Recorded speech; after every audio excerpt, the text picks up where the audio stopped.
It was an odd morning in the Santa Barbara courthouse on January 16th, 2004, the day Michael Jackson was formally arraigned on charges. His parents, Catherine and Joseph, were present for the arraignment to lend their support, as were brothers Jermaine, Tito, and Randy. Michael's attorney showed up without their client. Michael eventually made his entrance with his gorgeous sister Janet. There are photographs present from around the globe, clicking away as Michael gestured, smiled, and shook hands, as if on a red carpet. He looked strong, prepared.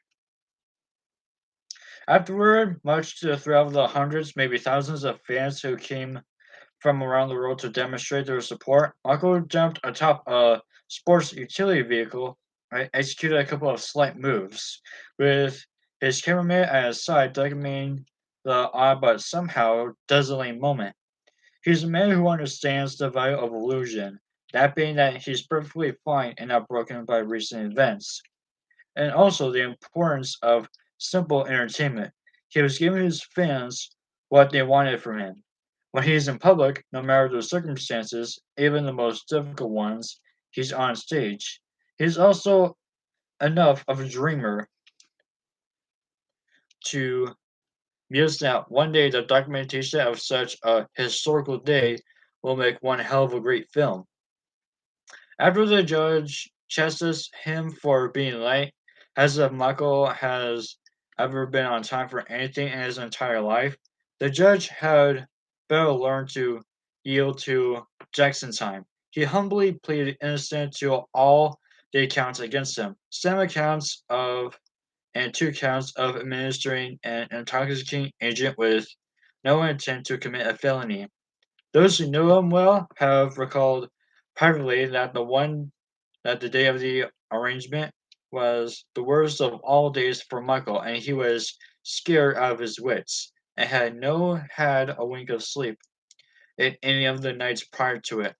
A knot remained tight in his stomach the entire morning, though one would never know by looking at him. His once agile, dangerous body was a mass of aches and pains, the result of stress and anxiety. The back of his neck throbbed, his temples hurt, his vision was blurry. He would later confide, however, he was determined to put on a strong front for the cameras, for the public, and especially for his fans. He had to rise above. He'd done it countless times before, and he'd do it again.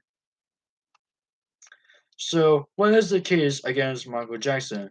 With the DA Tom Snaden's evidence still sealed, all of what he has on Michael is still unknown as of this writing. However, what is known that the DA believes that Michael abused his victim between February 7th and March 10th, 2003. That is, after the Modern Poop Smear documentary was broadcast. After Christian Robinson's interview with the Arvizo family after Michael's TV rebuttal, after he hired Mark Gurgas to look into the matter, and while the DCFS and the Santa Barbara Sheriff's Department were investigating it. In essence, what the case against Michael Jackson boils down to this following timeline. February 6, 2003, Living with Michael Jackson, the Martin Poop Smear documentary, is broadcast in the United States. February 7th, Michael supposedly begins the boy given a visit has who was seen in the documentary with him. February 11th, Dr. Carol Lieberman lodges an official compliment that the friendship between Michael and Gavin Rizzo in the Martin Poop Smear documentary looks suspicious. Other complaints follow. February 14th, Valentine's Day. The Department of Children and Family Services and the Los Angeles Police Department began their investigations into the relationship between the star and the boy. February 18th, the Santa Barbara County Sheriff's Department begins its own investigation. February unknown date. Christian Robinson conducts an interview with the family for Michael's rebuttal documentary, The Michael Jackson Interview, the footage you were not meant to see. February 24th, the DCFS and LA Police probe ends with conclusions that any allegations were unfounded. March 10th, Michael Jackson supposedly stops Gavin Rizzo. April 16th, the Santa Barbara County Department ends its investigation and closes its case against Michael, saying that the elements of criminal activity have not been met.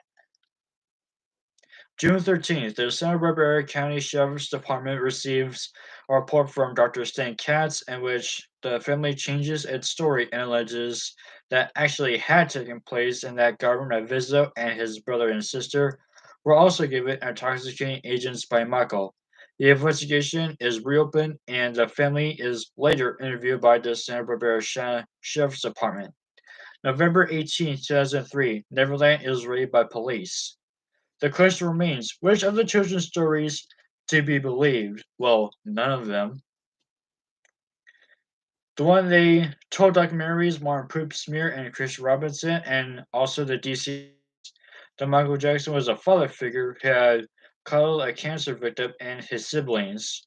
Or the one they told Larry Feldman and Dr. Stan Katz that paints him as who had got them all loaded and had with one of them.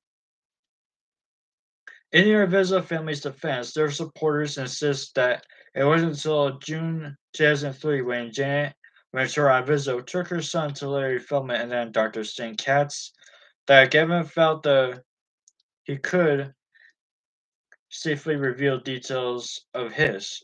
Perhaps it's true, a victim of abuse often does not want to come forward immediately with details of his ordeal. However, why would all of the children change their stories? Because it's all about the money. Why does Star Vizzo suddenly remember witnessing when previously he hadn't recalled any of those kinds of details or even hinted at them? Because he was told to change his story just to get the money. Why does he also suddenly remember given by alcohol by Michael? He actually doesn't. Why does Devlin Arvizo never remembered that she was given wine? Because she was also being told that she was. Even if everyone had been witnessing about saying anything critical about Michael and the way he had behaved toward them and have gone so far as to instead paint a glowing picture of him, they had all been too frightened or too intimidated to come clean about his behavior. Wouldn't they have just not said much at all instead of complimenting Michael Jackson to the point of making him seem like their savior? If somebody doesn't add up. Again, it's all about the money. In the end, the case against Michael Jackson will hinge at whatever reasons Gavin Starr, Devlin, and Jenna Arvizo give as to why they changed their stories from denials to accusations, and those reasons why even be known until the trial begins. Were they motivated by money? Yes, they are. Did someone else put ideas in their heads? No, it was the mom. Or did they all finally see the light and decide to tell the real story about Michael Jackson? They didn't. They just told lies again for the 50th time. It's all about the money. Indeed, the answers to those questions will either send Michael Jackson to prison or set him free. Set him free.